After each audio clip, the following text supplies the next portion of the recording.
Já, komið sæl. Það hefur ekki farið fram hjá neinum hér á Íslandi að það hefur staðið yfir verkfall sjómanna síðan 14. desember og það hefur ýmis áhrif. Meðal annars sala á þorski í 3500 verslanir í Bandaríkjunum með ferskan þorsk nú í uppnámi. Ég er komin hingað með akureyringinn Jón Georg Aðalsteinsson, velkomin til mín. Akureyringinn sagði ég, þú ert nú samt búsettur í Sviss.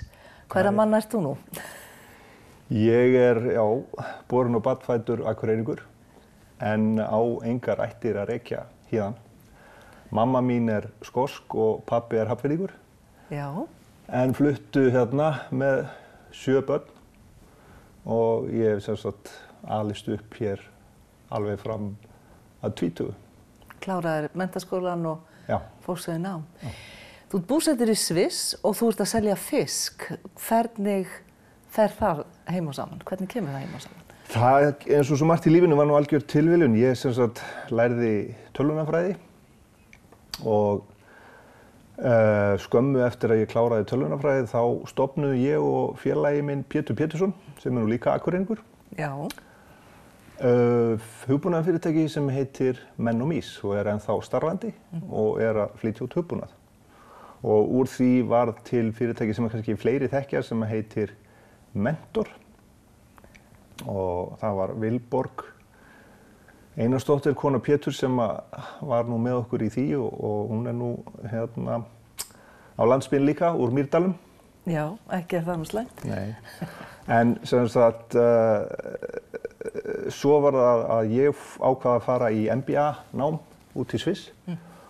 Og svo var það einhver í fermingarveislunni þegar við vorum að hittast, ég og Pétur, að pappans Pétur, sem var framkvæmdastjóri Hólalags í Skagafirði, sagði við mig svona, Jón, hvernig það getur ekki selt fyrir mig einhverja bleikju þarna út í Sviss og hérna, við vorum búin að fá okkur eitt bjór þannig að ég hélt nú það og vissi ekkert hvað ég var að fara út í og þetta var árið 94.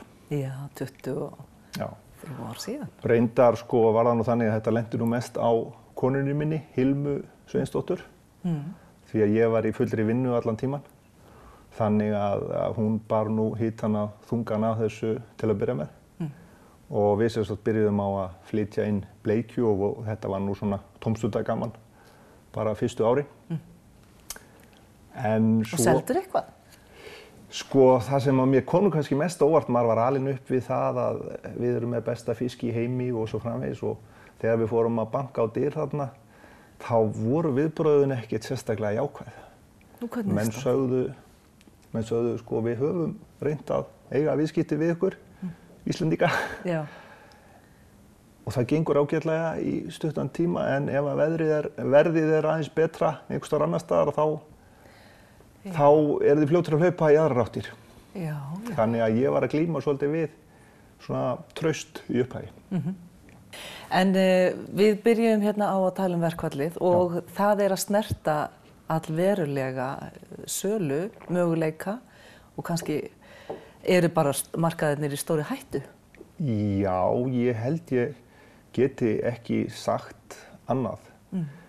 Þetta, við erum að vinna núna á ýmsum mörkuðum og það sem að kannski sker mest í augu er að við undanfarin 2 ár verið að vinna á markaðssetja íslenskan þorsk sem íslenskan í öllum ríkjum Bandaríkjanna og búin að ná dreifingu inn á yfir 3000 verslanir í Bandaríkjunum. Það var senda þarna margar sendingar í hver einustu viku af ferskum fiski og eru áætlanir að bæta vel í á þessu ári. En það vita allir sem eru að eiga við stórmarkaði að ef þeir fá ekki fisk þá stendur ekkert hilluplásið tómt og bíður eftir að menn komi þegar þeim hentar. Nei. Og það er sú staða sem við erum í dag er að það er ekki, við getum ekkert afhent, ekki eitt einasta kíló. Og þetta uppbyggingarstarf sem búið að eiga sér stað í 2 ár og er mjög verðmætt fyrir alla. Já, ekki bara þitt fyrirtæki? Nei, alls ekki. Ég meina, ég er nú búinn að vera í svona frumkvöðlabransa alla mína tíð og er þeir marki brendur ef það kemur einhver króna inn í kassan þá er henni notað aftur í að reyna að búa til einhver ný tækifæri og vinna ný lönd.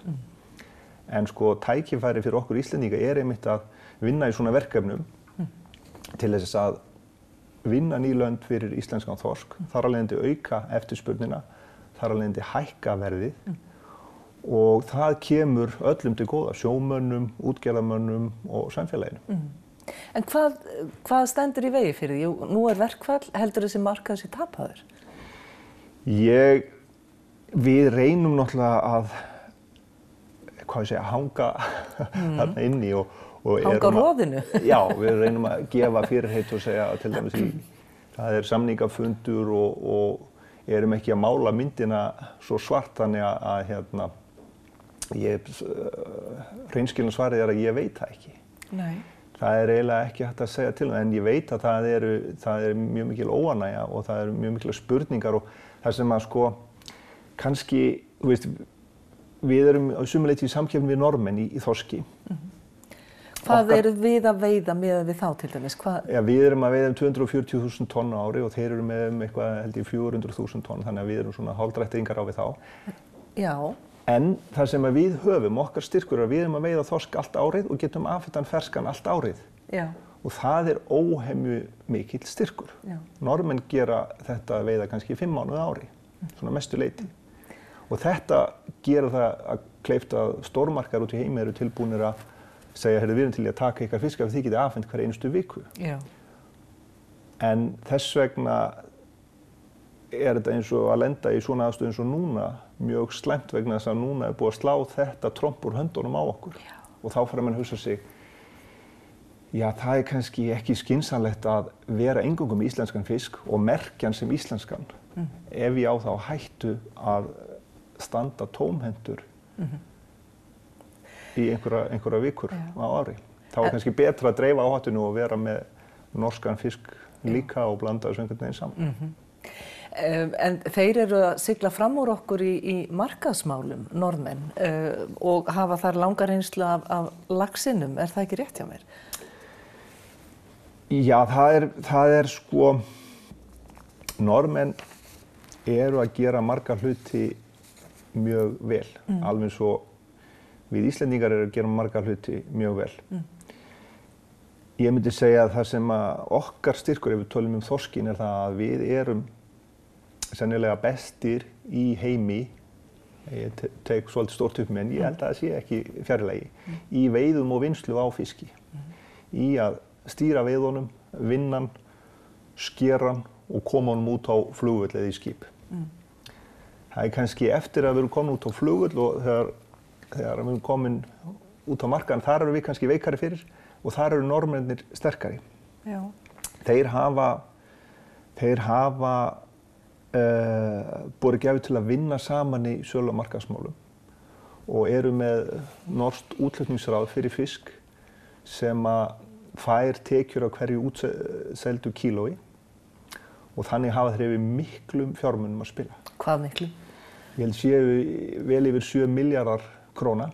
Sem þeir setja í markaðssetningu á norskum laxi? Já, á norskum sjávarafurðum. Og það er náttúrulega laxinn mjög stór hluti. Já.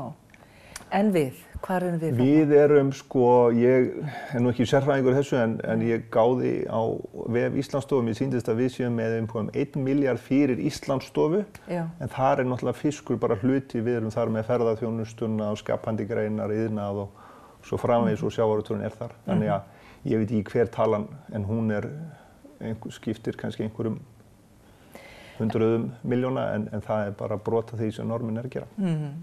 En sko, þú segir við erum framleiðsluþjóð, við erum góð fram að flugvellinum, við erum kannski að fá hvað fyrir kílóið af þorsknakkanum þegar hann er komið þangað. Já, sko, það er við getum bara tekið sem dæmi að algengt verð er kannski að verða á þorsknakka sem er algeng vörutegund. 10 evrur komið út á Keflavíkurflugvöll. En þegar þetta er komið í verslun erlendis, þá getur þetta verið frá 20 upp í 40 evrur. Þannig að það verður 2-földun til 4-földun í virðisaukanum á þessu sama þorsknakka. Og ef við kaupum þetta síðan á veitingastað og fer það náttúrulega eftir gæðum, en þá getur við að tala um kannski 5 til 10-földun í verði. En hvernig getum við farið það? Hvernig getum við náð þessu markmiði? Hvað eigum við að gera? Já, eins og ég segi, við höfum kannski fókusera mjög mikið á að ná sem mestum virðisauka úr þessum 10 evrum og erum held ég bestir í því. Við erum og það mörg falleg dæmi það eins og Kotland og við erum að nýta fiskróð og hausana og allt þetta. En það sem kannski ég vonast til að leikurinn snúi svolítið í framtíðin er að Íslendingar fara að horfa að vera fjárfesta mjög mikið í skipum og skurðarvélum og svona. En fari núna á næstunni að fjárfesta meira í sölu- og markaðsstarfinu. Vegna þess að það ómetanlegt þó við náum ekki nema 1 evru meira, skilurðu, per kíló upp í 11. Já. En heldur þú að þetta verkfall, það sé hægt að sjá í raun og veru möguleika og tækifæri í verkfallinu núna til þess hreinlega að breytum kúrs, að við förum öll miklu meira að vinna saman að því, þessu sameiginlega markmiði eða hvað? Já, sko, þessi samvinna mikill akkillesarhæll hjá okkur. Þetta rætt á sjávarútvegsráðstefnu, þetta engin ný sannindi sem ég að segja og þetta kannski... Við gerðum þetta einu sinni? Já, og það sko það sem við höfum verið að viðra í okkar hópi að það hægt að vinna þetta marga vegu og gömlu sölusamtökin sem voru, sölumiðstöð raffrystihúsanna til að mynda, það var margt jákvætt í þeirra starfi og þau höfðu slagkraft til þess að vinna með framleiðendum ný lönd og þetta ekki lengur til staðar og ég veit allavega ég tala fyrir sjálfum, ég hef mikinn áhuga að vinna í slíkum hópi að taka góðu hlutan úr þessum samtökum og ná samstöðu og byrja bara smátt á einhverjum markaði og sjá hvernig okkur gengur og það kannski upphafið að einhverju víðtækara samstarfi. Við látum þetta vera lokaorðin og bara áskorun. Takk fyrir að koma og gangi þér vel með verkefnið áfram.